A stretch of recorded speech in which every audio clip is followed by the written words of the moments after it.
Welcome to the Solid Verbal. And now, Dan and Ty. Dan Rubenstein, it's game week, baby! It is a full-on game week, Ty. This is not a full-on preview, but it's a full-on game week episode, and I love it. I'm here for it. Week one is getting so big. Oh, so big in the window. I am excited. Thank you for coming on back to the show, Dan. It's always great to be here with you. And hey, Verballerhood, thank you for stopping on by. We've got a lot to discuss on today's episode, going back through the annals of week zero, just a little bit, a few takeaways for all y'all. We've got some news on the Michigan quarterbacking front. We're going to go through and give you, I guess, an advanced look at some of the games taking place on Thursday and Friday, in addition to two biggies that are going to go down on Saturday. A little bit of an advanced preview there. And, of course, last but certainly not least, we will drizzle in all you need to know about getting into our big Run the Board Pick'em game out at verballers.com. Dan Rubenstein. Got a lot going down, man. A lot going down. The biggest year for Run the Board we've ever done. Can't wait. Absolutely huge. If you're new here, thank you for stopping on by. Hit the follow or subscribe button, whether you're listening out on a podcasting app of your choosing, watching out on YouTube, wherever. All of that stuff helps. If you're ever so inclined to leave a star rating or review, we would be most appreciative. Dan, how are you? You ready to do this?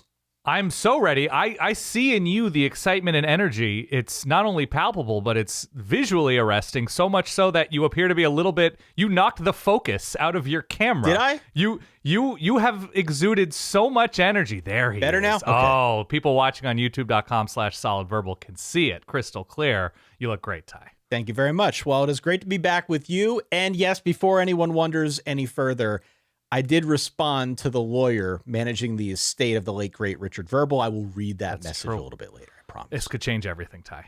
It could legit change the trajectory of the Solid Verbal. Can't wait to see where this goes. All right, so let's start with what transpired in week zero. Just a few odds and ends that we didn't have a chance to discuss. Please. Hey, what happened? Do you remember that sound? Of course I do. Freddie Willard, yeah. When we were doing our old Spotify show, we had that. I dug through all of what we've got in the Dropbox. I pulled that one out. I thought maybe you'd like it. Of course. Love. Hey, real quick, it'd be great if you could consider subscribing to the YouTube channel down below. It really helps us out. What was your big takeaway, big two takeaways from week zero? In addition to maybe what we discussed when we did the Sunday recap, we really only had a chance to talk about Kansas State and Iowa State. There were a couple other games. What's on your mind coming out of week zero? More than anything, I guess with the exception of Kansas lighting up the scoreboard in the first half against Fresno State, sorry to all the Bulldog fans out there, that it took a minute for teams, win, lose, whatever, to knock some of that rust off. That week zero, I mean, you had a couple games in Ireland, or you had a game in Ireland, a couple teams in Ireland, and then when you look at what UNLV wasn't or was not able to do, it just took a second, a little bit of straining before everything was able to develop. And that was great to see that, it's with the transfers, with new coaches, with a new season. It's not a week zero specific thing. I imagine we're going to see a lot of it week one, that it just took a little time. That's what stood out to me, that it just, there were some momentary weaknesses that needed to be addressed. I mean, the first half of that game in Ireland was a mess. And Yes. not just because of the weather. You had two teams out there that I think were feeling their way into this new season. It was not a pretty watch, and we did see that across the board. That is not uncommon, and especially now as we go into week one, which, like I said, we're going to talk about some of these matchups here in a little bit. You do wonder how that plays into things like point spreads, things like first half lines. I had a bunch of people write into me. By the way, 0-1 on my locks, picking up right where we left off last season. Yeah. But people writing in saying, hey, bet the under here. Bet the under first half there. Bet the under first half there. It's an interesting way, I guess, to think about the season. I don't necessarily think of things in terms of unders because I kind of find it boring. But I do understand the logic there, and we did see that on display in at least the first Saturday of games. Yeah, and here's the other big takeaway to me. Whatever you are in week zero or this coming week one has bearing on what you can be, but it's nowhere near everything, right? That first game out of the chute, it's important to see how you respond when things are not going well. It's important to see that kind of fight if you're down 14-3 or 17-0 or something like that, or it's a slog like it was in Dublin. But Kansas State's season has so much more time. Yeah. Iowa State has so much more time to grow on its slow start and to address the things that really weren't working out against Kansas State, but they were able to pull out in the end. That's the really interesting thing to me is it's easy to overreact, but you are not defined by your sloppiest quarter, your sloppiest half, your sloppiest game, whether it's Fresno State with a new coach, whether it's whoever. That's the grace that I am going to try to extend this first month or 2-3 weeks of the season, because it's easy to have that first impression of, say, either one of these teams, Kansas State or Iowa State, but it's pretty much meaningless for the rest of the year. Well, and it's even more meaningless now because of Sure. the way that the system has gone now with the 12-team expanded field. Maybe you're in the hunt for the playoff, maybe your team isn't, but to the point, there's a lot of season left. One loss does not mean as much as it used to. Say 5 years ago, the world has changed a little bit in this sense in college football. So certainly Kansas State, if you're a K-State fan out there listening to this, could still win the Big 12, could still get to that title game. I think the Big 12 in large part is going to cannibalize itself. That's sort of been the trend over the last decade or so. And as we saw last year, you can still make it to the national championship game even if you lose to a MAC team. So that's true. And the playoff, if you lose whatever Georgia beat Clemson by, this is just early. And very early. Really, with the Ireland thing specifically, because I know that's happening again next year, you're almost not even preparing for an opponent. You're just like, how do I address execution and rust proofing? What would that be? A primer? I don't know what rust proofs. A little Rust-Oleum, not a sponsor, could be. Could be, right? What are you doing to compete with the idea of playing abroad more than you are competing to play against another team? Because that just seems the sloppiness, the weather, the time change. Whoever is best at that is already going to have a leg up in that very specific scenario. My big takeaway from Saturday is that I think your prediction of San Jose State making a run at the Mountain West looks more possible than ever now. Really? Okay. I do. And granted, they didn't play. No. So you have no idea what they are. No idea yet. But what we saw in week 0 was not super inspiring on the UNLV side of things. Now, they did win 38-31. Or the Fresno side of things. Yeah. Or the Fresno side. Thank you. Yeah. 38-31 was your final. UNLV did win over Idaho State, but it was a legit back and forth game where they trailed at half. The game was tied with 11.5 left in the fourth quarter. The most concerning part of this was their defense giving up 555 yards to the mighty Bengals out of the Big Sky, mind you. Totally decent last year. But it was just a very unbecoming defensive effort for what we think is going to be one of the better teams in the Mountain West, albeit with a lot new coach, new players, you name it. Yeah. But then, to your point, yeah, you factor in what happened on the Fresno side. Fresno got blown out by Kansas 31-7. Also, a lot new coach, new players, right? The whole 9 yards, new quarterback, you name it. Both these teams are going to get better. I'm with you on that front. What you are in week 0 or week 1 is not necessarily what you're going to be the rest of the season. Everybody tends to get better. But if you're asking me now, okay, very limited sample size. Yeah. It looks like a spot in that title game is going to fall off the back of a truck right into the waiting arms of Ken Niumatalolo and San Jose State. Wow. What a take. Sight unseen. Not a single snap taken. Sight unseen. But I came away very unimpressed on the UNLV side, very unimpressed on the Fresno side. I don't know if either was super surprising given all that is new and obviously given the scenario with Fresno going to the reopened stadium at Kansas where it was rocking and everybody was fired up and Jalen Daniels went off. But feeling better about that prediction of yours, to be honest with you. That's fine. These are two new coaches with a lot new on these rosters and struggle with Idaho State. That's fine. I mean, look, last year Oregon struggled with Idaho in week 1 and went 13-0.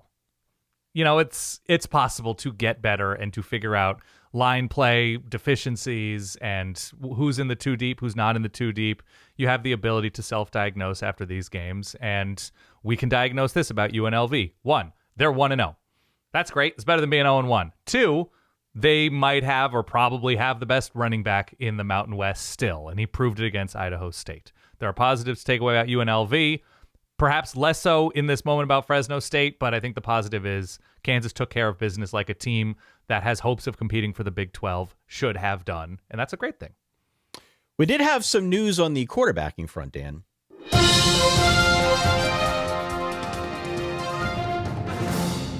Not a huge surprise. Bryce Underwood is going to be the starter at Michigan. I wanted to kick this one over to you a little bit because I know when we did some of our preview content really throughout the course of the offseason, you more than me were kind of driving home this point that it was a quarterback contest. It wasn't just going to be gift wrapped and given to Bryce Underwood, even after some of the early clips of Bryce Underwood emerged out there where he just looked like, a god among boys. Sounds like it's official now. It's going to be Bryce Underwood. Mikey Keene was out, I guess, with an unspecified injury for some period of time. Was not really. Yeah, I mean, that hurts your ability to compete. Yes. Yeah, it was not really that big of a factor in this quote unquote contest. Knowing that it is Bryce Underwood, this might be a stupid question, but I'll ask it anyway. Yeah. Does that at all affect your preview of the Michigan Wolverines going into 2025? Like for me, I just assumed it was going to be him the whole while, and I sort of bought into some of the hype around him. Right. So I'm cool with it. It doesn't really affect me one way or another, but to what end were you banking on Mikey Keene when you put together some of your preview stuff? Oh, not fully banking on Mikey Keene, not fully banking on the offense, really, with regard to Michigan's ceiling in terms of success this season. So, yeah, I mean, the quote recently was Mikey Keene, quote, still not full go in fall camp. That's not a great item to see when you're thinking that there's some kind of transition that's going to happen maybe between Mikey Keene and Bryce Underwood at some point in the season. Bryce Underwood is the guy. He's obviously well documented, being paid like the guy, and he is going to step in, I think, Oklahoma's week 2, not week 3, week 2, right? The Oklahoma game in Norman. Right. So he's going to step into a huge road situation early.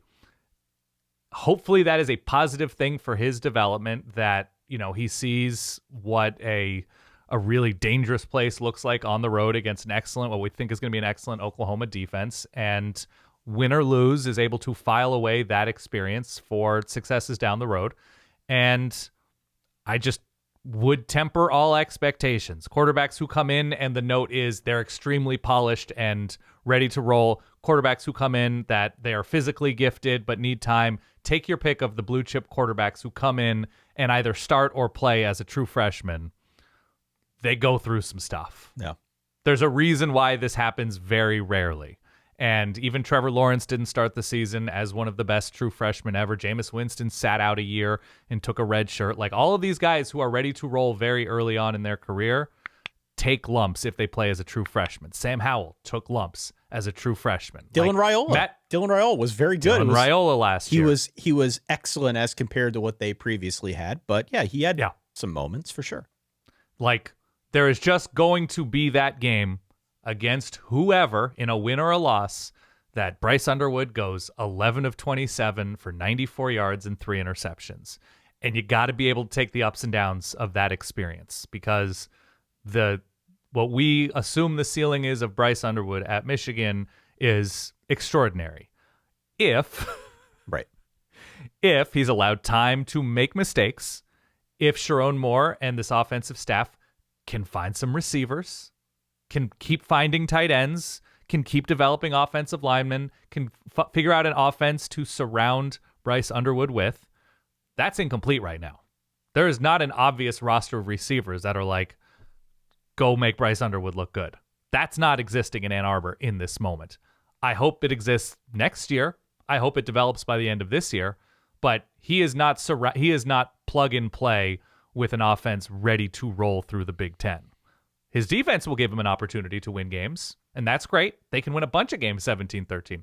I like Michigan this year. I think they're a super interesting team because of this defense, but I think Michigan fans in their heart of hearts know there are going to be stretches where you're like, oh, buddy, he looks like he was just at prom. And that's okay.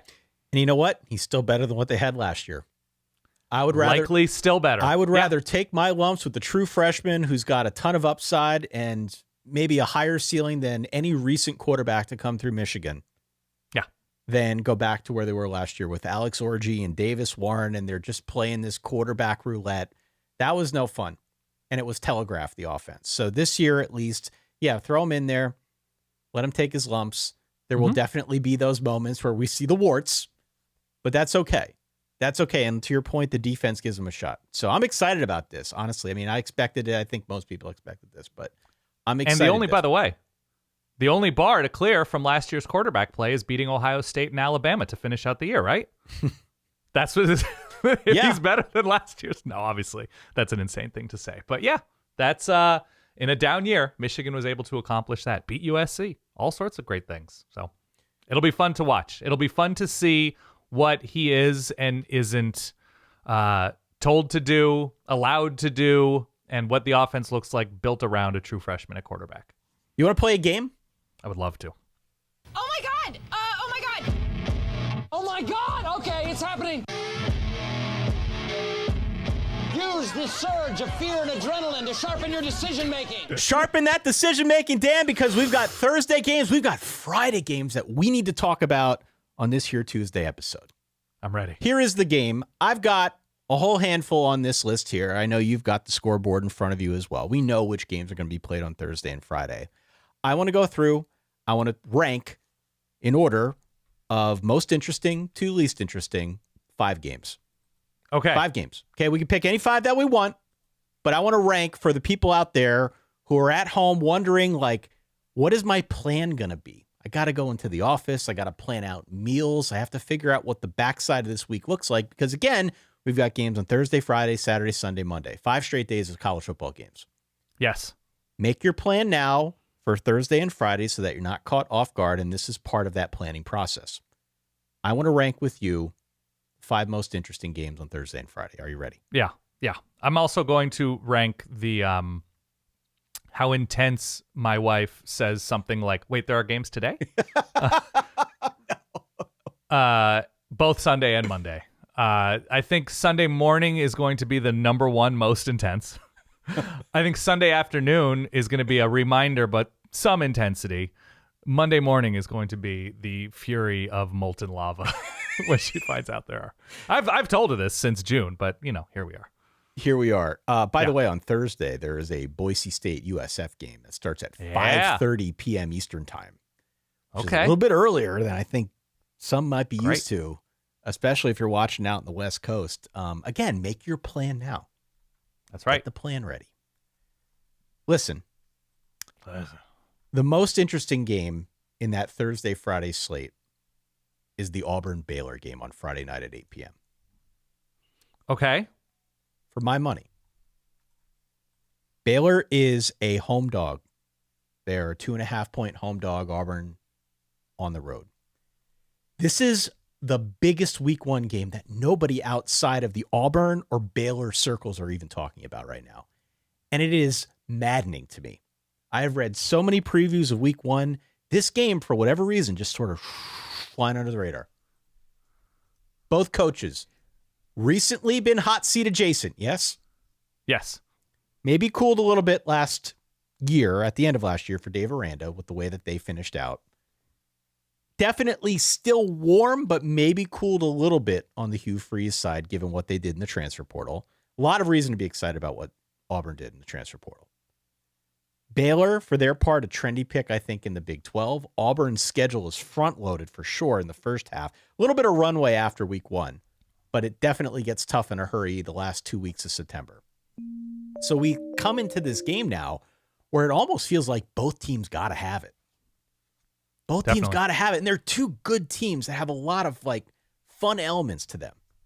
I am thrilled about this game that we get this on Friday night at 8 p.m. So for me, this is number 1 in that early slate. I think I'm there too. The Georgia Tech Colorado, which is at the same time on ESPN. Correct. That matchup is a very interesting. Colorado what do they look like post Shador, post Travis Hunter, and you have the Dion factor of year 3 where it's the familiar is gone with Colorado. Yeah. And Georgia Tech has a good amount of hype this year. That's interesting to me. Georgia Tech on the road, Colorado hosting. I think Auburn-Baylor's the one just because what both of these teams we think can look like at their best is crazy entertaining. So you could see a 44-41 type game. And that's potentially very entertaining to me. So I think I'm with you. I think it's a narrative matchup. Baylor-Auburn is stronger right now. I am going to go Auburn. And I think it ends up being a higher scoring game that at times may feel like it's going to devolve into a shootout. I could totally see that here. But the thing that I kept coming back to and trying to break this one down, Baylor's Achilles heel last year was chunk plays on defense. And Auburn's wide receiver core, at least the reformulated version of it now, kind of built for that. Now, a lot depends on Jackson Arnold and whether or not he's effective. I'm going to assume that he's going to be better than we saw before he left Oklahoma last year. I'm just going to assume that a change of scenery does him well. I was a big Jackson Arnold fan. I'm not ready to fully sell my Jackson Arnold stock. So I think it's like a 34-30 game in favor of Auburn where you do have a little bit more points, but it ends up being a really fun matchup. Again, this is why I've got it number 1 here on my list. Yeah, I'm with you. I think I'm leaning Baylor. Which I could see, by the way. And I really like Baylor, too. I flip-flop. Wait, you're on the record saying you could see both of these teams winning a close game? Yeah. Here's what I'm saying. Yeah. I really like Baylor. I absolutely like Baylor. I'm all in on Baylor. Not necessarily to win the Big 12, but I do think they'll be fun as hell to watch because of the offense, and I think the defense will be improved. The point spread here, again, is only 2.5. So, yeah, it's not a stretch to say, oh, yeah, I could see one team winning or another. I am on the Auburn side of this, though. Firmly on the Auburn side of this one. Yeah, I mean, with Baylor, it's just where's the pass rush, where's the secondary? You have a good concept of Auburn's strength being what it could potentially do down the field. They were super explosive last year. They're only going to be better at receiver. I have no idea what they're going to look like at quarterback. That's a big question to me. This is going to be a pretty hostile environment at Baylor. And when you are a road favorite against, if we agree that Baylor appears to be a quality team. They are. They should be. And Auburn appears to be a quality team. I don't know what you can trust in this moment about Auburn to make you comfortable at taking them as a road favorite against a quality team. What have they earned in your mind? Nobody's earned anything. It's week 1. We haven't seen them yet, but sure. Point taken. But when you are a road favorite against a quality team, typically we've seen something that season that defines why that's the case. Well, okay. And so you are, which is fine. It's a leap of faith to say, I'm a big believer that Auburn is even more than just quality, that they are full-on good. And so if you believe Auburn is full-on good, that pick makes sense. So I'm not going to say it's a bad pick, but I'm going to take the outcomes here, and I'm going to go with the uncertainty of what Auburn looks like with Jackson Arnold and with how they started out last season. That's not a huge confidence builder with me. It isn't. Baylor didn't start out especially well either, but they're playing at home. So I'm going to give the points with the home dog. Excuse me. I'm going to take the points. Okay. As I'm going to go with Baylor, the home dog here. So, okay, if we're putting this one first, you mentioned Georgia Tech, Colorado. That's 2. Yeah. If we're ranking these from most to least interesting. Again, there's 28 games the first 2 days of the season on Thursday and Friday. We're only picking a handful of them here that I think jumped out to us. But, yeah, the Georgia Tech, Colorado game is interesting. So, in those lonely moments, laying awake in the middle of the night, I think about this point spread. I really do. Okay. Georgia Tech is a 4-point road favorite. It seems like the world is high on Georgia Tech right now. Sure. And they've earned that a little to a certain extent. Yeah. Definitely. Colorado lost a lot of ammo from a year ago. Still, it's just a 4-point line. And so I look at this and it's like, man, if this were 2024, I would have picked Colorado because Tech had so many issues against the pass. Colorado had a ton of star power a year ago, but that is not this team now. This is a much different situation. It's an interesting game. It's an even more interesting matchup. What do I mean by that? I look at the trenches in this one. Mm-hmm. The first word that comes to mind is your favorite F word. Fascinating. Oh, okay. If there is a question for Tech, I think it's along that offensive line. If there's a strength in this version of Colorado, I think it's their defensive front. So that's an interesting kind of contrast for me. Mm-hmm. I like Tech here, though, for two reasons. The first, the Haynes your way backfield. Haynes, King, Jamal Haynes, they're going to make plays. That's just what they do. Secondly, though, I am not entirely sure what Colorado's offense is going to look like. I don't know if anybody is. This isn't me saying they're going to stink this year. We just don't have anything to go on, right? Nothing. We have a lot of pre-season chatter from, those who cover the team and from what we think is going to be the new focus of this team. I think they got to be more run heavy this year, given all that they lost, but there's really not a great track record for them being good at it over the last 2 years. Right. So I'm on Tech here, but I do think this is an interesting game. Like I could squint and look at this line and kind of figure out why it is where it's at. I've got it at 31-21 Tech winning on the road against Colorado. Okay. And look, they last year in a weird situation went to Ireland, ran really well against what eventually turned out to be a disastrously bad Florida State team. I understand the hype on Tech. I am buying into the hype on Tech. But also I'm taking Colorado here. With the points or to win outright? I'm not sure. I'll get to that conclusion at the end of this. We do have another show later in the week if you need some more time. No, I'm good. One, situationally, Colorado's kind of a mystery. We know that they should be good up front on the defensive line. We know that they're replacing pieces in the back end, new linebackers. We know that they need desperately to keep improving along the offensive line. They need to figure out, I guess it's likely going to be Caden Salter. I don't know if anything has been official at who is named the starting quarterback, but his accuracy and numbers, his completion percentage numbers weren't my favorite thing playing against Conference USA opponents, and now it's going to get more difficult in the Big 12. I think that the matchup between Colorado's offensive line and Georgia Tech trying to improve dramatically its pass rush under a new defensive coordinator is super interesting. No. It's at altitude. It's going to be a frenzied crowd. We have no idea what Colorado's going to do to make the bladder of Deion Sanders more comfortable on the sideline. Hope he's recovering. Hope he's doing great. But he was joking about, what the P tent that he's going to need on the sideline there. So I don't know what the aesthetics are going to be on the Colorado sideline. Can't wait to see. I just think the energy is with Colorado in this specific moment. Wow. And so, yes, I don't love Colorado this season, but situationally on the road, I think Georgia Tech is going to put itself in position to win this game, but somehow, some way, Colorado's going to cover. Okay. I could see I really can see it. I could see it. And if anything has been true over the last now 2 seasons, it has been a large swath of the college football public underestimating what Colorado can be. Like the first season wasn't great, but pulled off a huge upset week 1. Yeah. Last season, 9 wins. They were in the hunt for that Big 12 title game. Didn't work out, but they were in the hunt. So who knows what this year has in store. Again, losing a lot, but they have proven that they can overachieve to some extent. So I don't hate that pick. I think there's also just like this confluence of ideas that Colorado's going to take a big step back without Shedeur Sanders and Travis Hunter. Plausible. And that Georgia Tech has arrived. Right. And I think neither one of those things is as dramatically true in week 1. What do you've got as the third most interesting game?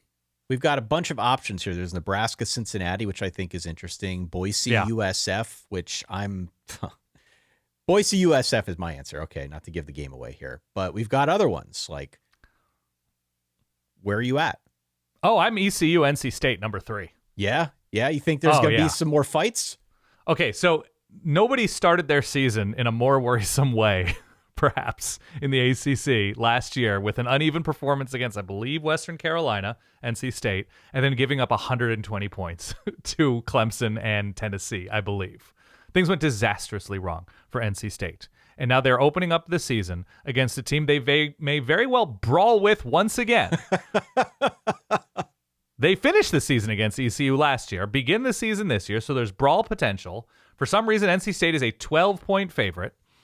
I don't think this will define NC State's season, but from a pure, where's NC State? Having made major coaching changes, having a need to start the season in a lot more impressive fashion than where they were last year, I think this one is quietly super interesting. So that's where I'm at with this one. NC State, ECU. You got some Kattenhauser involved once again. Yeah. All of this is great by me. That's Thursday at 7 p.m., by the way, for those playing along at home. My attention is on another Thursday game, and it's the one that I mentioned a second ago. It's Boise State on the road at USF. Again, Thursday, 5:30 Eastern on ESPN. So this is like the early game on Thursday night. I will be watching this one intently. I am on USF plus 6.5 here. Okay. Now, bear in mind, I've got USF winning the American. So I'm perhaps a bit biased, but I love Byron Brown, quarterback. It's an experienced line. It's still a really good receiver room. I really like Keshawn Singleton. The defense has a lot back. They do need to be more consistent on defense. Right. But they're going to play fast on offense. They're going to run a million plays. It would not surprise me in week 1 if they dump Boise, if they win this game outright. Because Boise's got to figure out what they look like post Ash and Ginty. I know they've got options there. I know people that wrote into us feel still overwhelmingly fine about where Boise State is at. They should still be far and away the best team in the Mountain West. That's a tough spot, like traveling cross country, playing on a Thursday night in South Florida. USF, by the way, has a very passionate fan base that I'm sure will be out in numbers for this one because this is a big matchup against Boise State. Yes. So I'm not saying it's going to happen, but it would not surprise me one iota if it were a straight up victory for USF to kick things off on Thursday night. At a minimum, I think they're covering this point spread. So I am now not a meteorologist, nor have I ever been, Ty. It's looking like 80s, 90s, high humidity, high dew point. Yeah, man. It's going to be stanky. Yep. It is going to be August in Florida, correct? Does it typically get that humid up in Boise, Idaho? Oh, it's in Boise? No, I'm saying, is Boise used to that I was gonna kind say. of humidity and dew points? Not like this. Boise, I believe, is considered high desert. So it's you don't get that tropical climate in the same way you do in Florida. And we saw Boise struggle last year. Their legs, their lungs, they won the game. I think it was against Georgia Southern, I want to say. And that was kind of a shootout. The defense got run over or thrown over a bunch, and they won that game. But Boise lost their best player ever, who is able to sort of take that team on the back. I think Boise's running back room will be just fine. They'll be fine. But environmentally, this is going to present some challenges. So are you with me? USF plus the number? Come on, do it. I still think you got to like the team. I think it's going to be a close game. I do but like the ultimately team. Boise. I do like the team. I like them a lot. I know. I think Boise's going to barely cover this game, win this game 7 or 8 points, like 34-27, 35-27, but it's 24 all at the end of the third quarter, something like that. So we agree on 1 and 2. We differ on the third most interesting. Yes. For me, number 4 is Nebraska against Cincinnati. Now, this is Definitely. They're playing this game at Arrowhead, which I think I screwed up on the document that I sent you. It's not at Cincinnati. I know. I knew it was there. Nebraska against Cincinnati and Arrowhead. Nebraska's a 6.5-point favorite. I'll repeat what I said during the previews. I like Cincinnati way more than I expected.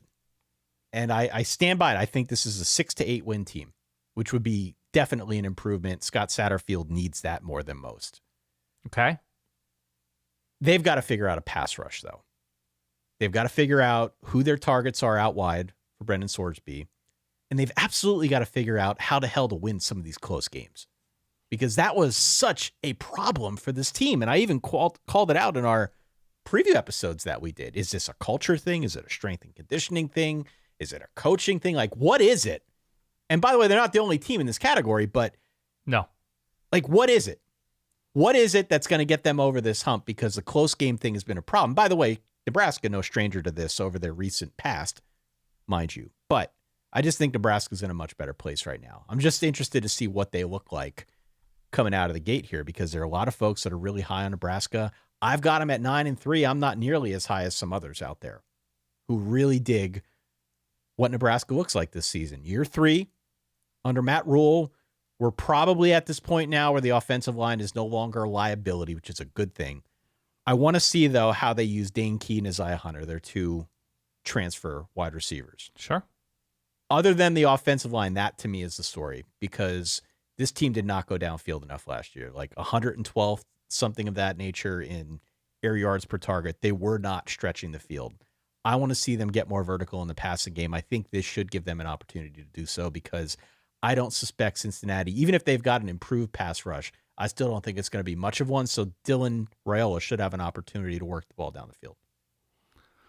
You would think, but you would also think a team like Nebraska would be able to score more than 20 points more than once since October 5th of 2024. Yeah. Right? This is a different team, different year. But that's a question heading into this year. What are they doing to score points? And you're right, the addition of the receivers, the addition of Dana Holgerson as the full-time guy calling the offense seems very positive. What does it translate to on a neutral field against a quality team in Cincinnati? And on defense, it's just getting the hell off the field on third down. That's where they struggled some last year in obvious situations where they should have been off the field. New defensive coordinator with Tony White heading to, I believe, Florida State. Getting off the field from that defense. There's a lot to like about this Nebraska team. Are they a complete team, or are they just shades of Matt Rule teams without an evolved Matt Rule identity? And so I like Nebraska here. I think there's more to like about Nebraska, but I have no concept, neither does anybody, of course, to feel confident in the idea that they've arrived or that they've taken some kind of leap this offseason. And I hope this is the week we see something interesting, but they scored 28 points, I think, against Colorado last year and looked like they were going into that direction before getting back into the clamshell. So, yeah, I hope this is the beginning of something new, but you're going to need to sell me, Nebraska. One final game left to power rank. Okay. What do you got? Oh, of my top 5? No.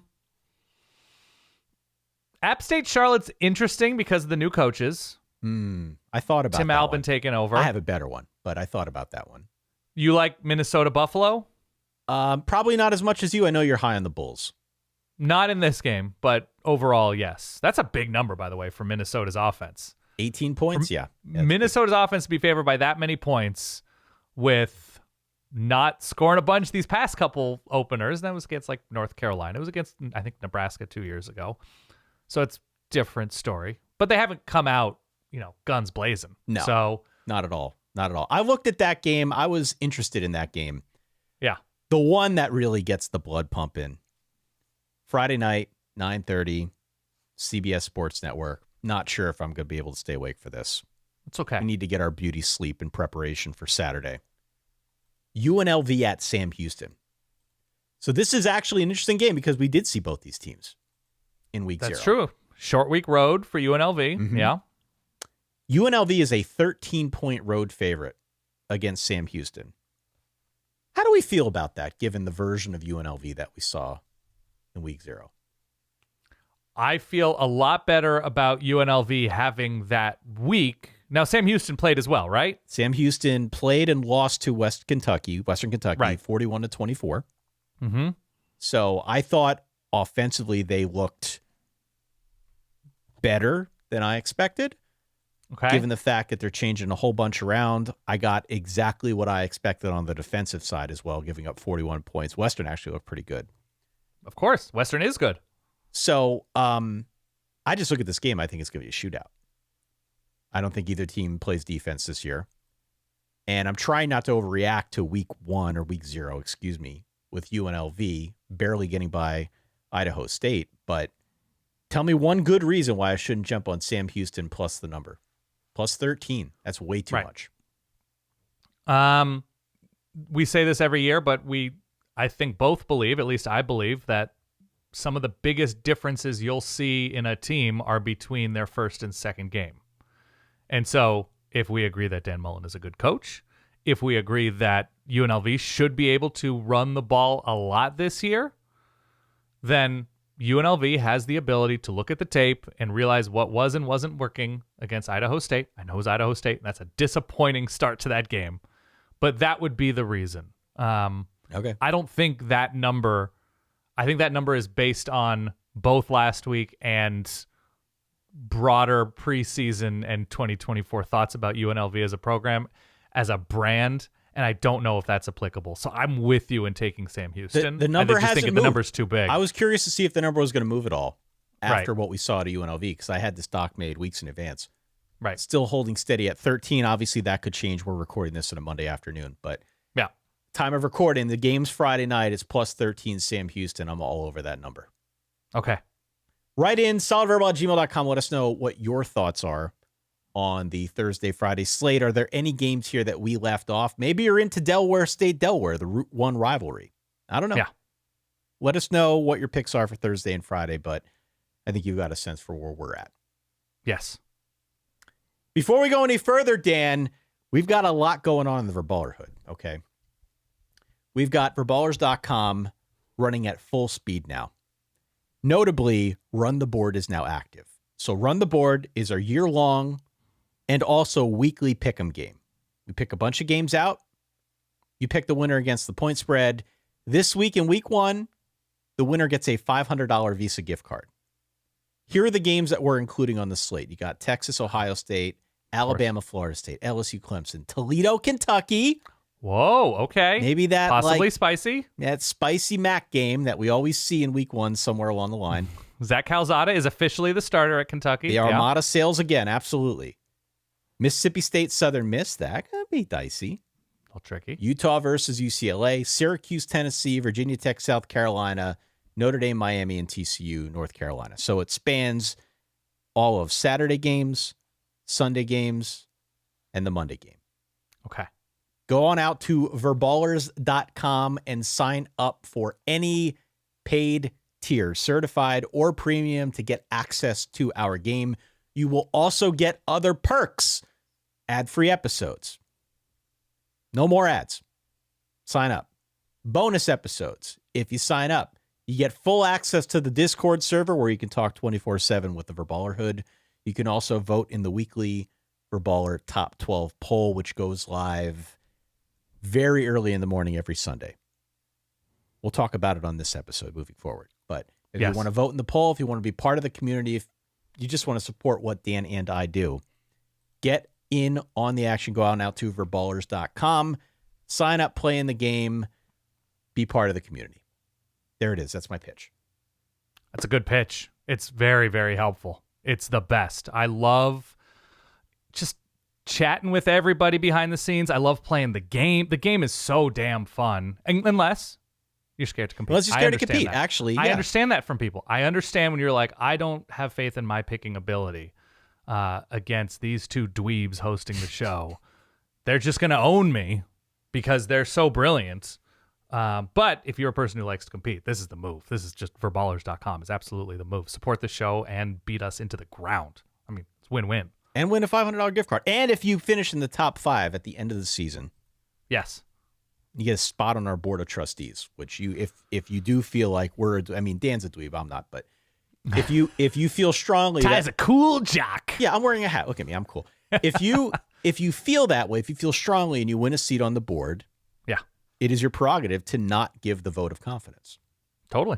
So you have a lot of power if you finish in the top 5. But you got to play all year.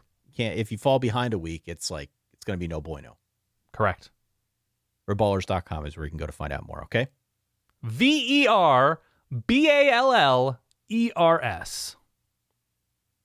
Right? Did I get that right? You got it.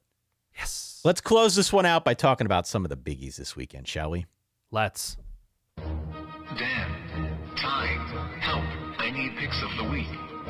So yes, we will talk about these again on Thursday. But we just couldn't contain our excitement any longer. We got 2 biggies here that you and I are just like, our cup runneth over with excitement that we need to talk about these now.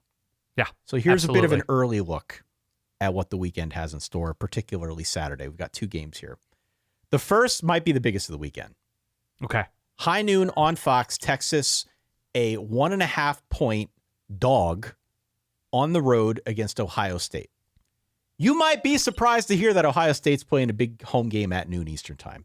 News to me, too. Who could have even imagined And in this the year one, 2025? This one isn't all on Fox, though, because they would have moved it. Supposedly, they would have moved it if both parties agreed to it. Ohio State wanted to. Texas nuked the idea. They're like, nah, Correct. They didn't want a short week of Sunday night flight home or Monday morning flight home. Yeah. Unlike the people playing and run the board, Texas might have been afraid to compete. I just didn't think they wanted to on Sunday night. But yeah, continue. Maybe afraid to compete. But alas, yes, this is a rematch of the college football playoff semifinal that we saw earlier this year, technically last season, but 28-14 in favor of Ohio State. They get the dub. They go on to win the title. We don't need to play that one back for Texas fans. Maybe a bit of a sore spot. I am here to tell you, though, Ohio State as a 5-1 favorite to win the national championship, they're going down on Saturday, Dan. They're going down. Wow. You could still win it again, even if you start 0-1. Of course. No harm, no foul. Ohio State is going down this weekend. And I feel fairly confident in that. Where are you at? I disagree, is where I'm at. Again, part of it is specific to these teams. Part of it is what has the 2025 Texas Longhorns squad done to earn being a favorite against what we consider to be, at their best, what we believe them to be, a terrific team. Stop hedging. Plant the flag. I am planting the flag. I'm saying, what has Texas done? I said, I disagree. What's Ohio State done? They're playing this game at home. Okay. We know that's 100% going to happen, Ty, that this game is going to take place in the shoe in Columbus. Right. So I have a belief system. I have a code. If you are going to be a road favorite against an excellent team, I have to believe something. I have to know something about your existence to say, oh, yeah, that makes sense because Arch was so incredible last year and they're returning this offensive line and these big guys on defense, which Texas absolutely is, and the linebacking and edge core. But there is something mysterious about Arch throwing to guys who weren't necessarily the guys last year collectively, being blocked for and protected by a new look offensive line, guys who have played, but not guys who have been counted on as being the guys, and going to the shoe and saying, right now, 4 or 5 days before the game, I don't know, I just kind of believe they got this. Aren't you the purveyor of quarterback and defense? Is that not the Dan Rubenstein rubric? Yeah, previously on Arch Manning plays against terrific Power 5 defensive lines, he was running for his life against last year's offensive line. Right? Yeah. That's true. It's true. No, it's true. He has undoubtedly gotten better this offseason. He was thrust into a situation that he didn't practice to start that game or play significant snaps in that game, or was not under the assumption that he would against Georgia, in Austin last year. This is a new look front for Ohio State. These guys have played up front. I'm just saying, I'm a big believer in Texas this season. I'm a big believer in Arch Manning this season. I think that can be separated from they've got this from the jump against the defending champs on the road. You can make the case that Texas has the biggest question and the biggest strength in this game, which I think is what makes this matchup more interesting. Biggest question, probably the offensive line, which you mentioned. Biggest strength, probably their defense as a whole. I mean, it might be the best defense in the country. I mean, one of these teams does count Jeremiah Smith as a member of their roster. Well, but that's sort of the contrast, right? So Texas might have, on a unit-by-unit basis, the two sides of this argument that could ultimately dictate the game more than anything else. It could be their offensive line, their defense. Mm-hmm. On the Ohio State side, they probably have the two best players, right? I don't know what Arch Manning is, but we know, I think, a fair amount about Jeremiah Smith and Caleb Downs. Yeah. Might be the best player. Well, Arch Manning is somebody who's going to touch the ball every single time Texas snaps it, which is not what Jeremiah Smith can do, which is not what Caleb Downs can do. Yeah. So it's a crazy interesting matchup. We are blessed to get this in week 1 so early on a Saturday. I do worry about the offensive line thing, though. I really do. As you said, it's Texas line, 4 new starters. It's not like they haven't played before. But have starting experience, have significant experience. Yeah. Absolutely. But typically when you're on the road in a hostile environment, it's still going to be loud. That's when you see some of that newness come out, especially in week 1. This is a loaded roster, elite talent across the board. I know that's true on both sides of this one, but this would not be the first nor the last time where you've got a new line, new cast of characters to some extent going into the shoe and having some trouble figuring it out. They didn't have a ton of success, by the way, running against Ohio State in the playoff last season. Over the course of last year, Texas as a running entity was probably unheralded. And it's something we should probably talk a little bit more about. I think it's imperative in this game that Trey Wisner, that CJ Baxter get involved, because this is a really tough spot for that line and for Arch Manning. You know, we can't hand wave the fact that this is going to be tough for him too going into this setting. Lest we forget, he is also a brand new full-time starting quarterback. Yeah. So what is that? I think we'll see some like zone read stuff with him because he's definitely more mobile. And maybe his legs, if nothing more, can create some matchups, like just something to pull that Ohio State defense a little bit out of shape. You got to respect it. Yeah.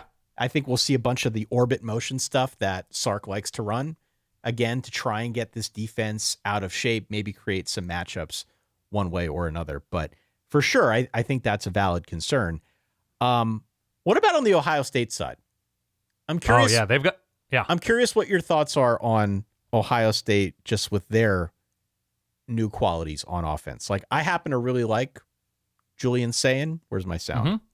I think we'll see Super Saiyan more often than not this season. I think he's the real deal. He's clearly got an embarrassment of riches out wide with Jeremiah Smith and Carnell Tate and Brandon Inniss and Max Clare, even the tight end that they got from Purdue. But it is a challenge for him going up against this Texas secondary, is it not? Of course. And it's how quickly Julian Saiyan has to get the ball out with what should be screaming off the edge for Texas, and how much attention Ohio State up front is going to have to pay to the Texas pass rush, which I assume is going to be significant. Even I do like what Ohio State is rebuilding its offensive line with. Another offensive line that has experience, that stepped in for injury, played in big games last season. So you're not talking about guys who showed up on campus 2 weeks ago.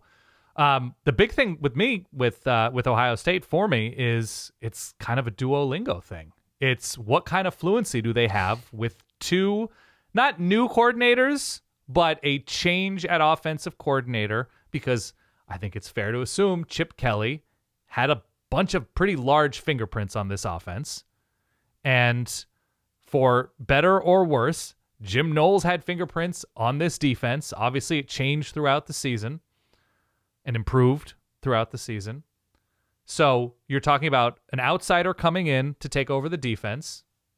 Is everybody fluent in what Matt Patricia and Ryan Day have collaborated on to establish as the new or the evolved Ohio State defense? Does everybody know where to be? Does everybody know what the calls are? Does everybody know what the signs are? Whatever. And on offense, now it's Brian Hartline once again in this spot with Ryan Day. And are they reverting back to non-Chip Kelly things? Are they adding to Chip Kelly things? Are they maintaining the status quo of what the offense was last year? Well, Howard had much more experience than Julian Saiyan taking over that offense. So it's just a matter to me of like, does everybody understand what's on their wrists if they're wearing wristbands? Does everybody understand what's happening in the meeting room leading up to week one against a defense like this? We use the word alignment. Alignment. You know, and it's a Duolingo thing for me. Not a sponsor, could be. It's always the same question when you've got two new coordinators. And I think especially when you're at a high profile place like Ohio State, I share the same concerns. I mean, we talked about this when we previewed Ohio State as well. I mean, we could debate to what degree Brian Hartline had his fingerprints on the offense the last time he was quote unquote offensive coordinator. Right. But whether it was him, whether it was some collaboration between him and Ryan Day, that offense got 10 points worse than the previous season. Sure. And on the Matt Patricia side, I mean, he takes over for Jim Knowles. Jim Knowles is making a mint now at Penn State. But one of the things that Jim Knowles is best at is making in-game adjustments. This is not to say Matt Patricia hasn't done that. Matt Patricia has also coached at a pretty high level, albeit not in college Detroit football. Lions legend. Detroit Matt Lions Patricia. legend. Okay. But I'm curious to see if there are wrinkles that are part of this game as it evolves. Or is it going to feel like they're sticking to a script and not veering too far from whatever they've installed pregame? Yep. I suspect that there will be people that cover both these teams that will be drawn to that like a moth to a flame. Because when you've got this amount of talent in a big game like this, it's imperative that you can make adjustments throughout the course of the game. We know Knowles was good at it, but we don't know what Patricia's going to look like in this spot with this team. I agree. Both these guys, again, are not new coaches. They've been here before, but that's more of a curiosity on my side of things. Yeah. Interestingly, by the way, and this is tipping my cap to Texas, is what they did on the road early on, not week 1, but early on last year at Michigan. Say what you will about Michigan. The 2024 team did beat the 2024 Ohio State team. Right. That Texas was quite impressive from the jump against a good Michigan defense last year. And it was early on in the season for this Michigan defense with a new coordinator, but they weren't fazed by that environment. And that's a reflection of Sark. That's a reflection of the coaching staff. That's very much intact from last season. And so when you have that muscle memory of taking your team with less experience this year, but taking your program, taking your team to a difficult place against a challenging team, and you came out of it very comfortably last year, that's confidence building. And so that's a good reason to feel good about elements of this Texas team. I just think where Ohio State is right now in week 1 and where Texas is right now in week 1, I'm going to go with the probably elite team at home as everybody tries to figure things out for the rest of September. That's all. Well, look, Texas did a great job last year against Jeremiah Smith. He had 1 catch for 3 yards in the playoff. Yep. Of course, if you go a step further with it, that meant a big game for Carnell Tate and Emeka Egbuka and Trey Henderson. Pick your poison. Other guys did get open. Clearly, there are more weapons outside of Jeremiah Smith, though he will be a focal point, I'm sure, for this Texas defense. Look, I telegraphed my pick 2 weeks ago. I think this is an incredible game to get things started. I am absolutely pumped that we get it. I think Arch Manning ends up playing a role with his legs. And I think it's a situation where there's like a big 3rd down run or some hard yards again that they're able to put him on the move, take advantage of a skill set that wasn't there last year with Quinn Ewers, puts the game on ice for Texas. Wow. In that moment, 27-23. Texas wins. They put the O in Ohio State, 0-1. Buckeyes start off the season at home. I have 24-17, Ohio State. Okay. We disagree. We disagree. One more big game here that I want to talk about with you before we let the fine people go. Would love to. 7:30, ABC. LSU on the road at Clemson. It is the Death Valley Invitational, Dan. Mm-hmm. Clemson is favored by 4 points. By the way, Clemson is the real Death Valley. I don't know if you knew that. Is that true? I did a video on this a couple years ago. Yeah. What makes them the real one? It was a nickname coined by a rival coach after he couldn't beat Clemson back in the 40s. He called it Death Valley. It's also right next to a cemetery, which I think gives it a little bit more flair. Both places are incredibly intimidating, mind you. And you could definitely make a case that LSU, bigger stadium, crazy at night for sure. You don't want to play at either location, but the real Death Valley, as it were, the first Death Valley is Clemson. I would argue the first Death Valley was in California. That was given that name in 1849. It's okay. It's okay. I understand. The first college football at Death Valley. And I think, is Howard's Rock from Death Valley, I believe, in California, from the desert? I believe so, yeah. Very cool. Fascinating game. This is a fascinating narrative game, right? Ohio State just won the national championship. They always have a lot to prove because it's Ohio State. Texas has a lot to prove, but this game this is Clemson, the beginning of Clemson's proof of concept of not taking portal guys, of Dabo being extremely loyal, returning everything that they return because he's been so loyal, because he hasn't hit the portal in the way that some other major programs have. And then Brian Kelly's looking to win his first opener for LSU. Yeah, I was going to say, he's lost all 3 of his openers since he got to LSU, twice to Florida State, once last season to USC, but all three of those were neutral siders, Dan. Yes. This one's in Clemson, again, Death Valley Invitational. Yeah. And if I could speak just for a second, as still a mildly scorned Notre Dame fan. Still? You made the national championship game last year. I am here to say that this is the year Brian Kelly gets fitted for that infamous golden sombrero. 0-4 in season openers after this one. Wow. Loses on the road to Clemson. I'm planting my flag. Okay. It's a tough ask for LSU to go to Clemson. They certainly have more questions with what the defense will look like after a nice improvement last year, but not, I don't think, near the LSU standard for defensive play. This game is especially fun because this could be one of the best 2 or 3 quarterback matchups of the season at their best. 100%. Cade Klubnik and Garrett Nussmeier. 100%. So this is also an interesting game for both of these teams because I think the expectations internally for both of these teams is to be in the playoff conversation in November as either a conference champion or an at-large team. And so winning this game on the margins, or even playing in this game, or even competing but coming up short in this game, should be a feather for both of these resumes. Right? That they scheduled a home and home. Look at this. Clemson beat LSU to open the season. How impressive of them. Look at this. LSU went to Clemson and beat Clemson, this experienced, highly thought of Clemson team on the road to open the season. Look at their resume now. So it's extremely important because of what the context of these teams appears to be. I like Clemson a little bit more in this game.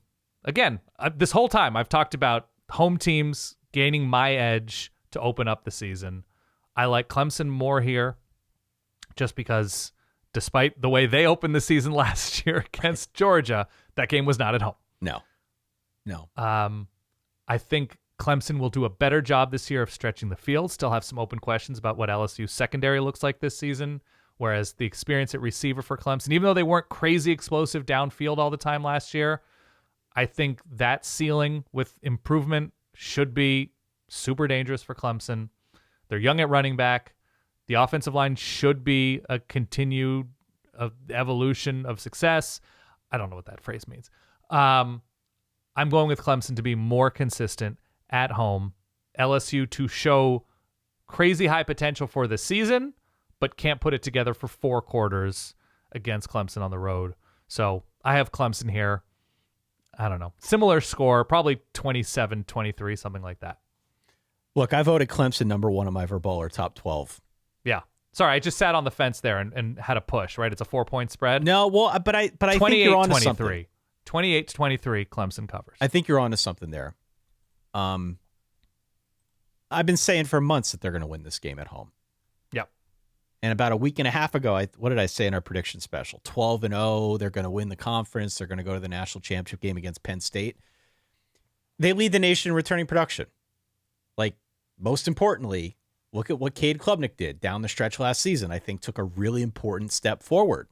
Yeah. Especially in those bigger spots down the stretch on the national stage. Mm-hmm. There's no reason to come into the season feeling worse about Cade Klubnik based on what we saw. I think there's a reason to be high on him. There's a reason to be high on this offense because of the line, because I think they finally did solve, to your point, their issue with the receiver room. They've got 3 guys that I think they can count on now, and Bryant Westco, Antonio Williams, TJ Moore. My curiosity is on the ground. They are young at running back, excuse me. I think Gideon Davidson, their true freshman, is a star in the making. I am curious to see how many touches he gets, if he's able to contribute in the way that I think he can. But what they do on that side, particularly on the ground, will be interesting. I just think there is enough back otherwise on offense that there's no reason to look down your nose at the Clemson offense anymore. It has definitely evolved over the last couple seasons, and I think they're primed to take a pretty big step forward again. So I'm excited about Clemson for many of the reasons I've already detailed here. Yeah. The LSU side, though, is, I think, a little bit more nuanced. Like, LSU had the top transfer class in all of America. Full stop. They clearly understood that they needed to go out there and get better in a hurry. They obviously did a pretty good job on that front. There is an absolute war chest this year at the skill positions. Let me repeat, though, what I said a few weeks ago. They got to run the ball, Dan. Yes. Agree. They got to get better at that. They got to get better at that. And it's wild because they had a bunch of guys from last year's line get drafted. They were actually pretty good in pass protection. They could not run the ball with any consistency. I don't know if it's like they didn't play well as a unit. I don't know if there's some other like scheme thing going on, if they just weren't good run blockers. I don't know. They got to get better at that, especially this year because they've got a stable of backs that should be pretty good if you can give them a little bit of space. Caden Durham, Caleb Jackson, Harlem Berry, who I believe is the number 1 running back coming out of high school. Yeah, freshman. All of these guys are there, and they're waiting. Is it a good thing that the line lost 4 starters from a year ago? I don't know. Those are some pretty high-level guys. But they couldn't run with them last year. But they couldn't run. So is it a good thing? Is it a bad thing? I don't know. We're going to find out in this game. Yeah. But they got to get better at that. They absolutely cannot put it all on the shoulder of Garrett Nussmeier, just hoping that he's going to throw LSU to victory. It might be fine most of the way if they go to that strategy. I don't think you can do it consistently against top 5 teams. They do have options. By the way, here's the sidebar, because I think we rightfully pointed out Brian Kelly's struggles in season openers. 3 of the last 4 years, Clemson has started out the season scoring 3 points against Georgia, losing and scoring 7 points against Duke on the road, and 3 points against Georgia once again. Where's my butt? Hold on. It hasn't been an amazing decade for Clemson to open the season up and like, we're prepared to play against this high-quality team. That hasn't been the narrative of how Clemson has started out these seasons. Not talking. So about let's this. just be very clear. That's fair. That's fair. Both of these coaches would love to have some moments back in season openers. That's all. I think this is an intense game. I think this is a very physical game. Yeah. And I think Clemson is the more physical team right now, especially in the trenches. I think Clemson has a pass rush that is able to take advantage of a new LSU line. Not a bad line, but a line with a bunch of new faces that needs to figure it out again in a hostile environment. Really just good, like we talked about with Yeah. Texas. I think they're able to upset the rhythm of Garrett Nussmeier. Doesn't mean he's throwing 4 picks. Could just mean a check down here on 3rd and 7, missing an open guy because he doesn't have the time. Just enough to get him off schedule. I think that's the difference here. Okay. This is one that starts off as a slugfest, devolves into a shootout. I've got it at 34-31 Clemson winning, but I want those points. You weren't going to take those points, okay? I am going to take those points. I like Clemson, but I like LSU too. So in terms of confidence, still confident LSU is going to keep this one close, even though I'm on the Clemson side of the fence. Yeah. I think Clemson is just closer to being fully formed than LSU is. This game could look totally different in week 9, but here we are in week 1. So I think I'm going to trust the team that is a little bit more self-aware in this moment. And again, that's a credit to or a credit against Dabo Swinney's strategy in roster building, because we have a concept of what Clemson is, how they're built, and what they're going for, whereas there are still open-ended questions about how much LSU is replacing. Even with the high-level things that we have come to trust about LSU, Garrett Nussmeier can absolutely still throw a catastrophic ball and then turn around and throw a miraculously gorgeous ball. Whereas I just think we can count on the Clemson element of this a little bit more at home. That's all. He's a gunslinger. What can we say? He's a gunslinger. It's entertaining. It's great. He is. We'll see. Write in. It's allverbal@gmail.com. Leave us a note in the inbox, out on social media, anywhere you can drop a comment. Let us know where we're right, where we're wrong, what your predictions are for this game, for really all of the games in week 1. I did want to close out with perhaps a more touching message, Dan. Okay.